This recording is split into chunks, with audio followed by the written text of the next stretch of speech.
Hello everyone, welcome to Tutorials by David, and in this video, this will be a tutorial of how to connect Tastyfx to MT4 properly. Connecting your Tastyfx to MT4 doesn't have to be complicated. So first you want to make sure you've downloaded the latest Tastyfx plugin compatible with the MT4, then open your MT4 terminal and go to File menu to select Open Data folder. Next up is place Tastyfx files into the appropriate experts and libraries folders.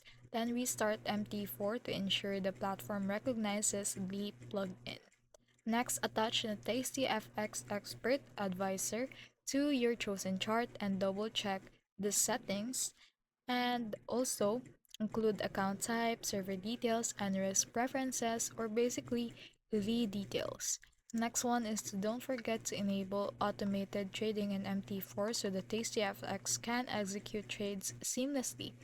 Finally, test the connection in a demo account first to confirm everything runs smoothly before going live.